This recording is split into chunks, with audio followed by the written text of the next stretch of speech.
10절 말씀. If you faint in the day of adversity, your strength is small. 너가 이 환난 날에 in the day of adversity, 환난 날에 faint, 낙담을 하면은 너의 힘이 미약해진다. 이 말씀이 뭐냐면은 지혜가 있으면 힘이 생긴다고 그랬죠. 지혜 있는 자는 강하다고 그랬죠. 아까 5절에 보면은 A wise man is full of strength라고 그랬어요. 지혜 있는 자는 힘이 있다. strength가 있다고 그랬어요. 지혜 있는 자는. 그러니까 지식이 있다는 것은 우리 안에 어떤 힘을 주는 거야. 자신감, 믿음, 배짱, 어떤 일을 할 때 담대함, 용기, 지혜가 있습니다. 그렇기 때문에 우리가 지혜가 있는 자들은 힘이 생긴다. 너가 만약에 힘이 없으면은 환난 날에 faint, 낙담을 하면은 힘이 약해진다는 얘기는 뭐냐면 환난 날에 내가 정말로 지혜가 있는지 없는지가 드러나는 거지. 지혜가 진짜 있고 진짜 그 지혜가 이 사람을 막 받쳐주고 서포트하고 또 이렇게 붙잡아 주면은 faint 할 수가 없는 거죠. 환난 날에 만약에 근데 지혜가 있는 것 같았는데 뭘 많이 아는 것 같았는데 환난을 당했는데 갑자기 막 내가 막 두렵고 떨리고 막 기절을 한다. 이러면 이건 지혜가 없는 거죠. 그 지혜가 실제로는 약하구나. 지혜가 약하구나. 믿음도 똑같은 거죠. 내가 믿음이 있는 것 같지만 환난을 당하면은 그 믿음이 진짜인지 아닌지가 테스트가 되잖아요. 믿음이 진짜 있는 사람은 환난을 당해도 흔들리지 않지만 그 믿음이 약하고 가짜 믿음이 실제가 아니면은 환난을 당하면 흔들리는 거예요. 그래서 하나님은 저와 여러분을 테스트해요. 때때로 테스트를 해가지고 흔들어가지고 이것이 진짜인지 가짜인지를 테스트하는 거죠. 그래서 우리가 환난을 당할 때라도 정말 우리가 진짜 지혜가 있고 하나님의 말씀으로 충만하고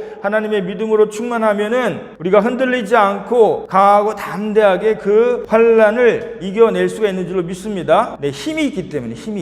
그래서 지혜라는 건 단순히 지식이 아니고 힘이에요. 파워. 할렐루야. 8절 말씀. Whoever plans to do evil will be called a schemer. 악행을 꾀하는 자마다 사악한 자라 하느니라. 이 말씀은 악행을 꾀하는 자, 그죠? plans to do evil. 악행을 꾀한다. 그래서 성경은 어떤 악을 생각하는 것만 해도 그것은 그런 자마다 사악한 자라고 그랬어요. 죄를 짓게 되는 것은 우연히 짓게 되는 게 아니라는 거예요. 내가 평상시에 악을 생각해. 악을 좋아하고 악을 듣기를 좋아하고 그것을 자꾸 생각을 해. 이러다 보면은 실제로 내 삶에서 자신도 모르게 악의 무리와 속하고 악을 행한다는 거예요. 악을 생각하지 말라는 거예요. 악행을 꾀하는 자마다 사악한 자라. 다시 말해서 저와 여러분이 평상시에도 악의 생각, 악의 어떤 모양이라도 하지 않게 되시기를 주님의 이름으로 축원합니다. 그러니까 어떤 죄악을 계획하고 나쁜 일을 생각하고 나쁜 일을 꾀하는 것조차도 안 된다는 거예요. 할렐루야. 그러니까 우리가 죄를 자꾸 짓고 악의 습관에 빠지는 원인을 가만히 들여다보면은 평상시에 내 생각 속에 내가 하고 있는 일 중에서 악행을 생각하고 있지 않는, 악의 어떤 무리들과 가까이 있지 않는, 가만히 지켜보세요. 9절에도 The devising of folly라고 그랬어요. 미련한 자의 생각은 죄다라고. The devising of folly is sin. 미련한 거를 devising 하는 것도 죄예요. 그러니까 내가 어떤 것을 생각만 해도 죄가 되는 거예요. 그런데 이런 것들은 저와 여러분처럼 그냥 평범한 사람들보다는 더 똑똑하고 머리가 정말 더 천재적이고 이런 사람들이 더 유혹을 많이 받아요. 왜? 머리가 더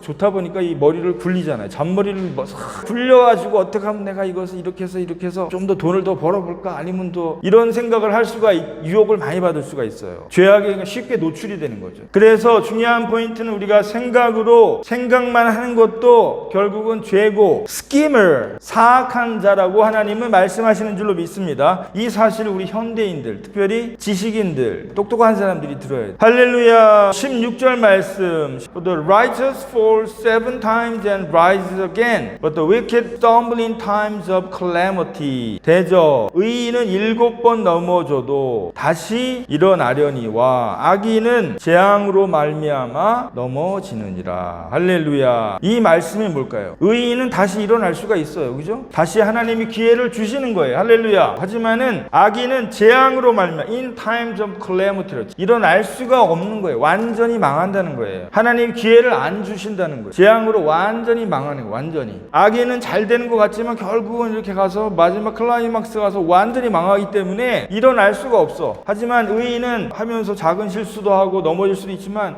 하나님께서 회개케 하시고 다시 또 일어나고 다시 또 일어나서 다시 또 재도전해서 다시 옳게 가고 이렇게 할 수 있는 기회를 자꾸 주시지만은 악인은 하나님이 그냥 내버려둬. 그래서 완전히 폭삭 망할 때까지 그냥 내버려둬 가지고 그 재앙 속에서 완전히 망하는 거예요. 재기할 수 없게. 그런 경우가 얼마나 많습니까? 우리가 역사를 돌이키다 보면은. 그러니까 악인은 결국 욕심이 끝까지 가다 보면은 결국은 마지막에는 악수를 둬요. 그래서 결국은 그 악이 끝까지 오니까 하나님이 그냥 박살을 낸 거죠. 대저 의인은 7번 넘어질지라도 다시 일어나려니와 악인은 재앙으로 말미암아 엎드러지느니라. 재앙으로 완전히 폭삭 망한다. 우리 의인은 비록 넘어질 수가 있습니다. 실수할 수가 있고 실패할 수가 있지만 하나님이 또 기회를 주셔서 다시 재기할 수 있는 그런 기회를 주셔서 우리가 다시 일어날 수가 있죠. 왜? 회개하고 다시 돌이키니까. 돌이키게 하시니까. 하지만 악인은 회개하고 돌이키지 않거든요. 끝까지 갈 때까지 가다가 마지막으로 완전히 망한다. 그 다음 17절 말씀. Do not rejoice when your enemy falls and let not your heart be glad when he stumbles. 너의 원수가 넘어질 때에도 즐거워하지 말며 그가 엎드러질 때에도 기뻐하지 말라. 원수가 넘어질 때에 기뻐하지 말라. 그가 엎드러질 때에도 마음에 기뻐하지 말라. 그러니까 우리가 이 땅에 살 때 우리를 비록 미워하고 원수 같은 사람도 있잖아요. 근데 이런 사람들이 결국 하나님이 심판하셔가지고 재앙 가운데 넘어지고 폭삭 망하는 경우가 있잖아요. 그때 우리가 와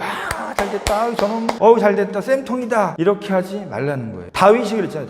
다윗이 참 위대한 그 이스라엘의 통일 왕이 될 수가 있었던 거는 자기를 잡아 죽이려고 하는 그 왕 적군들을 죽었을 때 항상 애돌렸어. 가서 슬퍼하고. 그래서 우리가 이 땅에 살 때에도 비록 우리를 괴롭히고 해하는 이러한 그 악인들이 하나님이 심판할 때가 있습니다. 그래도 우리가 그들에 대해서 그럴수록 우리가 자중해야 되겠죠. 자중. 왜? 이미 원수가 넘어질 거를 너를 해하는 원수들이 언젠가는 넘어지겠지만은 그럴지라도 그때 너희들이 너무 기뻐하거나 좋아하지 말아라. 그것이 너한테 도움이 안 돼. 또 그거를 바라보는 많은 사람들이 그런 거 안 좋아해. 할렐루야. 그래서 그 다음에 18절 말씀입니다. Lest the Lord see it and be displeased and turn away his anger from him. 왜냐하면은 하나님이 이것을 보시고 기뻐하지 아니하사 그에게서 그의 진노를 옮기우실까 두렵다. 하나님이 딱 보시고는 아니 이놈 봐라. 그렇다고 막 좋아해? 화를 딱 멈추실 수가 있는 거예요. 원수에 대해서 하나님이 징계하신 것을 딱 스탑시킬 수가 있다는 거예요. 그래서 19절에 보면은 Fret not yourself because of evildoers and be not envious of the wicked. 행악자들로 말미암아 분을 품지 말고 악인의 형통함을 부러워하지 마라. 행악자들 때문에 분을 품지 말고 그 악인의 형통함을 부러워하지 말아라. 그래서 행악자들로 말미암아 분을 품지 말고 악인의 형통함을 부러워하지 말아라. 하나님은 온유한 자를 쓰시는 줄로 믿습니다. 근데 온유한 자를 쓰시기 때문에 하나님께 맡겨야지. 할렐루야. 23절 말씀 볼까요?